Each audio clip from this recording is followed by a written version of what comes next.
He jungled on Galthor, 9 hissed with unseen life, a web of sound and scent that drove most alien soldiers to their knees in fear. But to the humans, it was just another Tuesday. Captain Rias Sorensen adjusted her machete against her hip, the blade still flecked with yellow-green sap, from carving a trail to the thick foliage. Behind her, the multi-species diplomatic escort shuffled forward, a tangle of uncertain limbs, wide eyes, and nervous chittering. In the center of the line walked Supreme Envoy Thresk of the Vorta Dominion, 10 feet tall, sinewy, armored in bioplates that shimmered with his mood, and now, quite visibly irritated. Human, Thresk hissed, his translator collar barely keeping up with the spit-heavy clicking of his native language. This terrain is unsuitable. My kind were not bred for such filth. Riyadh didn't stop walking.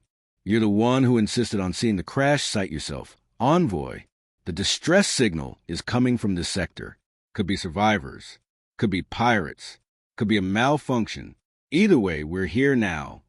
Thresk snarled and waved away a fluttering insect the size of a human hand, its translucent wings catching the sunlight for half a second before it darted away. Disgusting, he muttered. But 2 seconds later he froze, his body stiffening as he slapped his forearm where the bug had landed. What is the sensation burning inside me? Riyas stopped then. She turned just in time to see the alien's eyes bulge, veins darkening beneath the scales, as a ripple of muscle contractions spasmed down his massive arms. He howled, a deep, guttural sound that made even the war-hardened Krell troopers behind him step back in alarm. He's been bitten, muttered Lieutenant Aryan, raising his scanner. Venomous. Spreading fast. It's not in the database. No known antivenom. The jungle pressed in. Even the trees seemed to lean closer, listening. The alien leader thrashed, clawing at his skin. The color of his bioplates flickered from red to black, and his guards drew weapons, confused, afraid. Riyadh dropped her pack and knelt beside him. He'll be dead in minutes, Aryan warned. If it gets to his hearts, we'll be carrying his corpse back to the shuttle. We're not carrying anything, she said. Help me roll him. Thresk's breathing came in sharp gasps now, his limbs jerking like puppet strings cut loose. His guards watched, too afraid or too clueless to act. She shoved her arm into her side pouch, pushing past tools, survival rations, flare sticks, until she found it. An onion.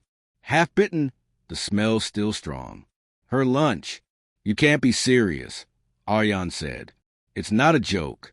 Back home, in the Amazon, some tribal medics used onion for insect venom. Absorbs toxins. It's not perfect, but it might buy us time.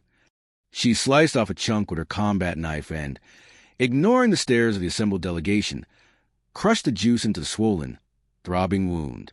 It sizzled on contact. Thresk shrieked, his body arching off the ground. Riyadh didn't flinch. She pressed the onion down harder, letting the acrid smell fill the air, mixing with alien sweat and jungle rot. Hold him, she barked. Aryan obeyed, grimacing. I hope her folk remedies don't start a war, he muttered. If it works, we'll have peace, Riyadh said. If it doesn't, we'll have a funeral.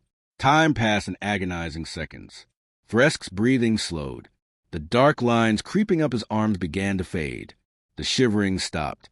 When he finally opened his eyes again, they burned with something alien uncertainty. "Ah, you healed me," he rasped. "No," Riyadh said, standing. "The onion did." The guards murmured in their language, shocked and confused. "You used food from your ration." "That's right. And you crushed it into my skin." "Also right." He stared at her as if she'd grown a second head. "And it worked. You used lunch as medicine." Riyadh shrugged. "We're a practical species. No time to waste when a teammate's down." "Teammate," he repeated, as if trying the word for the first time. "You saw me as one of your own?" Riyadh gave him a long look. "You were part of my team the moment we set foot in this jungle. Doesn't matter if you're Vortha or human or Krell. Out here, the jungle doesn't care what species you are, only how long you can survive." The silence that followed was thick and charged. Even the jungle seemed to pause. Thresk slowly sat up, the residue of the onion still staining his scales. He stared at it, then at her. "This earth plant, you say it pulls poison from the blood." "It's not scientific." More traditional. But yeah, in a pinch, it works. He held up the onion chunk she'd left beside him. Your world grows weapons in the ground. Not weapons. Tools. Same thing, sometimes. Thresk laughed, a slow, low sound, bubbling up like thunder from deep within his chest. The sound startled birds from trees, and sent a few of the Krell troopers scrambling. Human, he said finally, your species may be small, but you carry ancient power in your pockets. We spend billions engineering antitoxins. You carry vegetables. You should see what we do with garlic, she said dryly. Aryan muttered under his breath, and that's why they don't mess with Deathworlders.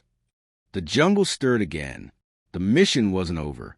They still had to find the source of the distress signal, still had to hike through miles of hostile terrain, still had survived the return trip. But something had changed. The guards no longer looked at Riyah with suspicion. Thresk no longer sneered. In his stride now was a new weight, not command, but a humbled understanding. Hours later, when they finally reached the wreckage of the downed craft, a scout vessel crushed beneath a fallen tree, they worked together to extract the survivors. Thresk lifted debris while humans coordinated triage.